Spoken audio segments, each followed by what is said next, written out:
હર હર મહાદેવ।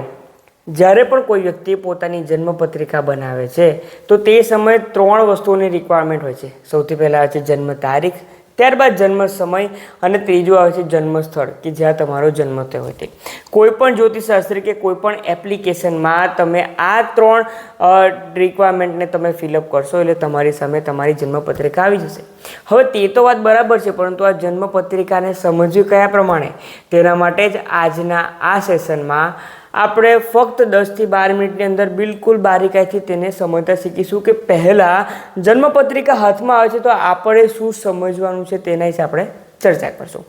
તો જે પ્રમાણે તમારી સામે દેખાઈ રહ્યું છે કે એક જન્મપત્રિકા છે જેમાં કંઈક ફર્સ્ટ હાઉસ અને 12th સુધી કંઈક લખ્યું છે અને 12 રાશિ સુધી કંઈક લખ્યું છે। એટલે કે જો હું તમને જણાવું તો સૌથી પહેલાં રાશિના વિશે સમજવું જરૂરી છે। એટલે કે 1 નંબર રાશિ મેષ રાશિ, 2 નંબર રાશિ વૃષભ, 3 નંબર રાશિ મિથુન, 4 નંબર રાશિ કર્ક, 5 નંબર રાશિ સિંહ, 6 નંબર રાશિ કન્યા રાશિ, 7 નંબર રાશિ એટલે કે તુલા રાશિ, 8 નંબર વૃશ્ચિક રાશિ, 9 નંબર ધનુ રાશિ, 10 નંબર મકર રાશિ, 11 નંબર કુંભ રાશિ અને 12 નંબર મીન રાશિ। આ પ્રમાણે 1 થી 12 રાશિના નંબર ફિક્સ છે।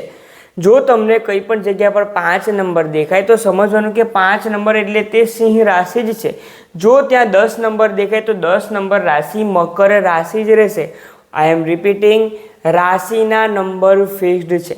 હવે તમને થશે કે સર આ જે જન્મપત્રિકા છે તેમાં તો કંઈક 1 થી 12 સુધી લખેલું છે, પરંતુ મારી કુંડળીમાં 1 નંબરમાં કંઈક અલગ જ નંબર લખ્યો છે, તો તે શું છે? રાશિ વિશે આપણે સમજ્યા। હવે આપણે સમજીશું જન્મપત્રિકાના હાઉસ વિશે। મિત્રો આજે તમને 1 થી 12 જે દેખાઈ રહ્યું છે તે હાઉસ છે। હાઉસ ફિક્સ જ હોય છે, એટલે કે first number house, second number house, third number house, 4th, 5th, 6th, 7, 8, 9, 10, 11, 12 house fixed હોય છે દરેકની જન્મપત્રિકાના। એટલે કે મારી જન્મપત્રિકા, તમારી જન્મપત્રિકા કે આ પૃથ્વી પર રહેતા કોઈ પણ વ્યક્તિની જન્મપત્રિકાના હાઉસ ફિક્સ હોય છે। મારી જન્મપત્રિકામાં પણ જે ફર્સ્ટ હાઉસ છે તે તમારી જન્મપત્રિકામાં ફર્સ્ટ હાઉસ જ કહેવાશે। ફરીથી રિપીટ કરીએ છીએ, જે હાઉસ છે તે ફિક્સ્ડ જ રહે છે। હવે ચેન્જ શું થાય છે? ચેન્જ થાય છે તેમાં લખેલા નંબર। આ જે ફર્સ્ટ સેકન્ડ જે લખ્યું છે તે હાઉસનું તમને સમજાવવાનું છે, તેટલા માટે મેં લખ્યું છે। હવે તેમાં નંબર કયા મુકાય છે? 12 બોક્સ છે, 12 હાઉસ છે, તેથી આ 12 રાશિ તેમાં મુકાય છે।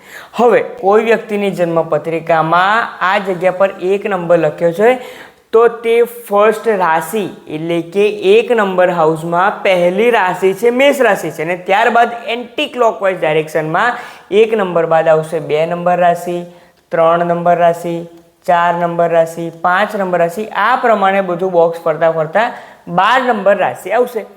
ઓકે, હવે જો આપણે આને બીજા એક્ઝામ્પલથી સમજીએ તો કોઈ વ્યક્તિની જન્મપત્રિકામાં આપણે ગણીએ તો આ જગ્યા પર ફર્સ્ટ હાઉસમાં 4 નંબર લખ્યું છે, એટલે કે તે વ્યક્તિની જન્મપત્રિકામાં 4 નંબર લખ્યું હોય તો ફર્સ્ટ હાઉસમાં કર્ક રાશિ કહેવાય।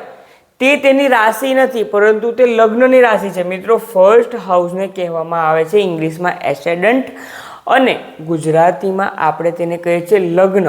ફર્સ્ટ હાઉસ લગ્ન કુંડળી આપણે સમજતા હતા ને, તે પ્રમાણે લગ્ન કહે છે। એટલે કે આ વ્યક્તિનું કહી શકીએ કે 4th નંબર રાશિ છે, તેથી આ વ્યક્તિની લગ્ન કુંડળી થશે કર્ક લગ્નની કુંડળી, કારણ કે ત્યાં છે 4 નંબર રાશિ અને તે રાશિ ફર્સ્ટ હાઉસમાં છે। અને ત્યારબાદ ફરીથી 4 પછી 5 નંબર, 6 નંબર, 7 નંબર, 8, 9, 10, 11, 12, 1, 2, 3 અને ફરીથી 4 નંબર। આ પ્રમાણે કર્ક લગ્નની કુંડળી તે વ્યક્તિને બનીને તમારી સામે આવશે। ફરીથી આપણે જો કોઈ બીજું એક્ઝામ્પલ આપણે સમજીએ મિત્રો, તો કોઈ વ્યક્તિના જન્મપત્રિકાના ફર્સ્ટ હાઉસમાં લખેલું છે 9 નંબર, તો તે પ્રમાણે 9 નંબર કઈ રાશિ છે? તો તે રાશિ છે ધનુ રાશિ। એટલે કે આ વ્યક્તિની લગ્ન કુંડળી બની રહી છે ધનુ રાશિની લગ્ન કુંડળી। એટલે કે ધનુ રાશિ ફર્સ્ટ હાઉસમાં, ત્યારબાદ સેકન્ડ હાઉસમાં આવશે 10 નંબર રાશિ, 11, 12, 1, 2, 3, 4, 5, 6, 7 અને 8।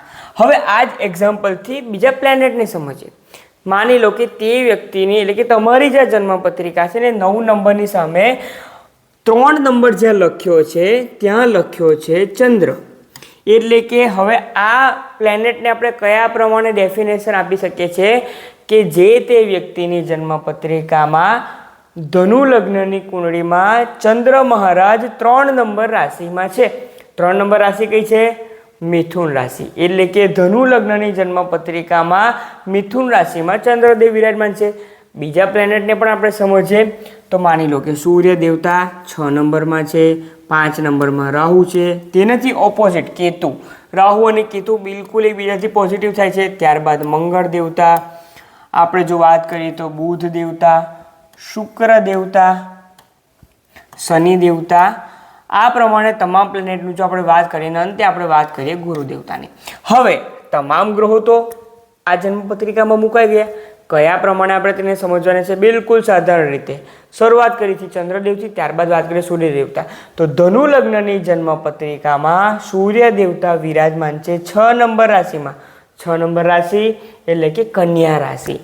ધનુ લગ્નની જન્મપત્રિકામાં કન્યા રાશિમાં 10મા નંબરના બોક્સમાં, 10 નંબરના હાઉસમાં સૂર્ય દેવતા વિરાજમાન છે. તે જ રીતે બુધ માટે પણ સેમ જ થશે. ધનુ લગ્નની જન્મપત્રિકાના 10મા સ્થાનમાં કન્યા રાશિમાં બુધદેવ વિરાજમાન છે. હવે તમે જ વિચાર કરો, તમે જ મારા સાથે બોલવાનું છે શનિદેવ વિશે. તો ધનુ લગ્નની જન્મપત્રિકામાં શનિ મહારાજ મીન રાશિ, કારણ કે 12 નંબર છે, મીન રાશિમાં 4થા સ્થાનમાં શનિ મહારાજ વિરાજમાન છે. મંગળ દેવતા માટે ફરીથી મારા સાથે જ બોલો.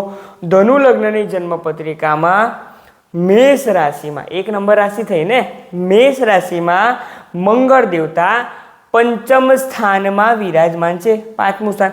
આપણે સ્થાન એક જ રહેવાનું છે, તે ધ્યાનમાં આપણે રાખવાનું રહેશે. એટલે કે આ 4થું સ્થાન જ થશે યુનિવર્સલ કોઈ પણ વ્યક્તિ માટે.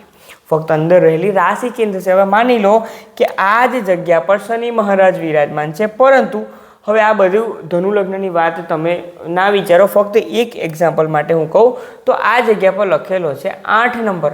તો આપણે કરી શકીએ કે આ વ્યક્તિની જન્મપત્રિકામાં 4થા સ્થાનમાં વૃશ્ચિક રાશિમાં શનિ મહારાજ વિરાજમાન છે. હવે તમને થોડું કન્ફ્યુઝન થશે, તેથી પહેલેથી જ આપણે સમજીએ. તો આપણે વાત શું કરી હતી કે 8 નંબર રાશિની વાત કરી હતી, તો 8 નંબર થાય. ત્યારબાદ 7 નંબર, 6 નંબર અને 5 નંબર. એટલે આ વ્યક્તિનું લગ્ન શું થશે?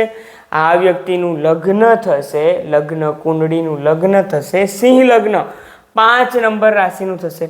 ત્યારબાદ શનિ મહારાજની વાત ચાલતી હતી, તો આપણે તે જ કરીએ તો શનિ મહારાજ વિરાજમાન છે આ જગ્યા પર.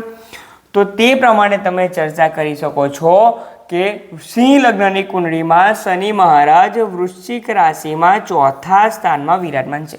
તો મિત્રો આ પ્રમાણે કોઈ પણ વ્યક્તિની જન્મપત્રિકાને ડીકોડ કરવાની શરૂઆત તમે આ પ્રમાણે કરી શકો છો. પહેલાં શાંતિથી તેને સમજો, ક્યાં કયો ગ્રહ બેઠો છે, કયા સ્થાનમાં છે. કોઈ પણ બિગિનર તરીકે તમારે આ પ્રમાણે જ શરૂઆત કરવી પડશે. તમને જ્યારે તે સમજાઈ જશે કે આ બોક્સમાં છે, તો આ જ પ્રમાણે આપણે બીજા એક્ઝામ્પલ પર જઈએ મિત્રો. તો માની લઈએ કે આપણે 3 નંબરની લગ્ન કુંડળી બનાવી રહ્યા છે, એટલે કે મિથુન લગ્નની કુંડળી બનાવી રહ્યા છે. ત્યારબાદ 4 નંબર, 5 નંબર, 6, 7, 8, 9, 10, 11, 12, 1 અને 2. આ પ્રમાણે મિથુન લગ્નની કુંડળી તમારા સામે રજૂ થઈ જશે. હવે તેમાં તમારે ગ્રહો અંકિત કરવાના છે. તો માની લો કે સૂર્ય દેવતા આ જગ્યા પર છે, બુધ દેવતા તેમની સાથે છે, શુક્ર આગળ છે, શનિ મહારાજ 12 નંબરમાં છે, મંગળ દેવતા આ પ્રમાણે છે, રાહુ અને કેતુ આ પ્રમાણે થઈ રહ્યા છે અને ગુરુ દેવતા આ પ્રમાણે છે. તો ફરીથી મારા સાથે તમારે બોલવાનું છે કે મિથુન લગ્નની જન્મપત્રિકામાં 12મા સ્થાનમાં શુક્ર દેવતા વૃષભ રાશિમાં વિરાજમાન છે. 11મા સ્થાનમાં સૂર્ય દેવતા મેષ રાશિમાં વિરાજમાન છે. 11મા સ્થાનમાં જ બુધ દેવતા મેષ રાશિમાં વિરાજમાન છે. ત્યારબાદ બીજા ગ્રહો, ગુરુ દેવતા 5મ સ્થાનમાં તુલા રાશિમાં વિરાજમાન છે. કેતુ દેવતા 7મ સ્થાનમાં ધનુ રાશિમાં વિરાજમાન છે.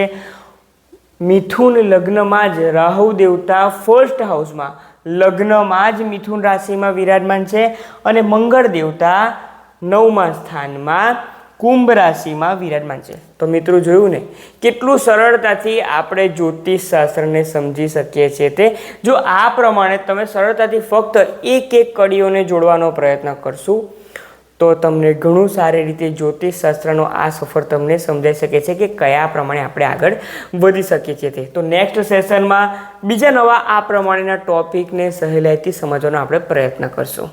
તો જો આ માહિતી પસંદ આવી હોય તો વધારે લોકોને શેર કરો અને આચાર્ય સંકેત શુક્લ ગૂગલ પ્લે સ્ટોર પર જે એપ્લિકેશન છે ડાઉનલોડ કરો. તેમાં કોર્સીસ અવેલેબલ છે, ફ્રી વિડીયોઝ પણ અવેલેબલ છે. તો તમને જ્યોતિષશાસ્ત્રનું ઘણું સારું જ્ઞાન તેનાથી મળી શકે છે. નેક્સ્ટ સેશનમાં ફરીથી મળશું. આપ સૌમાં રહેલા શિવ તત્વને મારા વંદન.